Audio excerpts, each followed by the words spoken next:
الحمد لله وحده والصلاة والسلام على من لا نبي بعد أما بعد إن شاء الله د الله رب العالمين په فضل و کرم سره د سرسایي یعنی صدقة الفطر په باره کې یو څو خبرې وکړو. اوله خبره چې سرسایه د څومره ده او سرسایه کې به څه شی موږ تاسو ورکوو. نو د سرسایي په مقدار کې نبی کریم صلی الله علیه وسلم فرمایي چې یو صاع دی د غنمونه یا د وربشو نه یا د وسکو کشمش نه.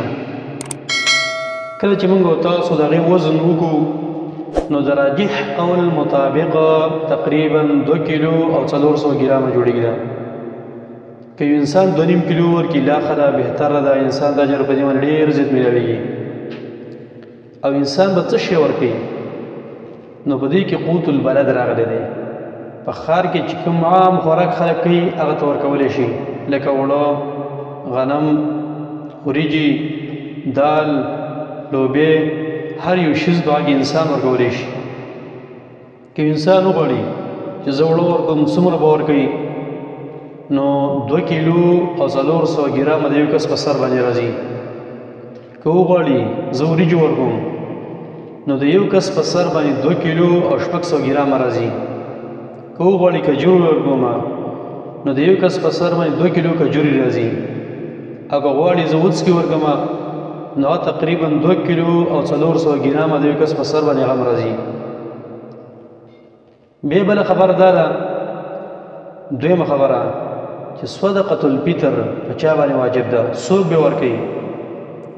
نو دا د حدیث کې راځي، عبدالله بن عباس رضی الله عنه فرمایي چې نبی کریم صلی الله علیه وسلم صدقة الفطر فرض کړی دی په هر یو کس باندې، که نارینه وي که زنانه وي، ماشوم وي که غټ وي، اصیل کس وي که غلام کس وي. لنډه ده چې ستا په کور کې څوک اوسېږي، اگر که د هغې کې ماشوم ولې نه دی، هغه ستا په کور کې غلام ولې نه اوسېږي، ته به هغې صدقة الفطر ورکوې، سرسایه به ورکوې.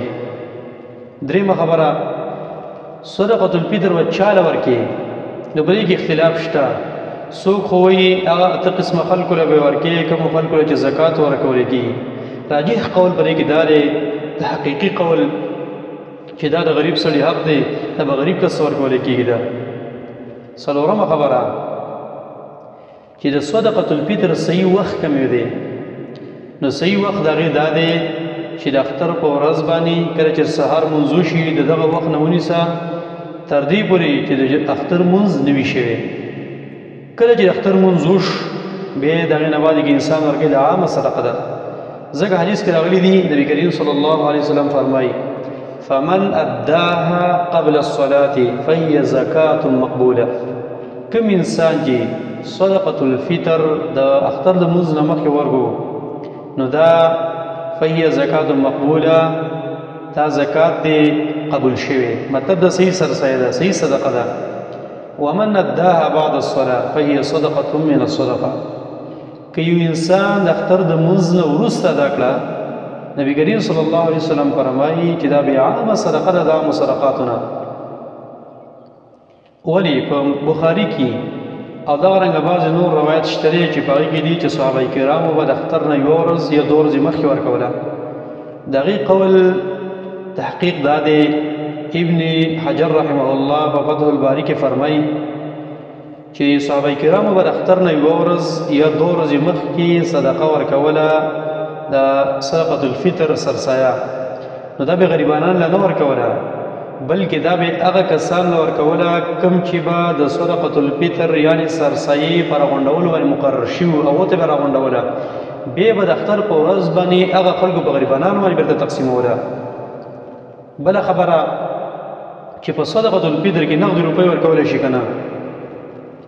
نو په صدقة الفطر کې نغدي روپۍ ورکول نشته، ځکه په هیڅ یو حدیث صحیح حدیث کې دا خبر نه ده راغلې چې صحابه کرامو یا نبی کریم صلی الله علیه وسلم پیسې ورکړي.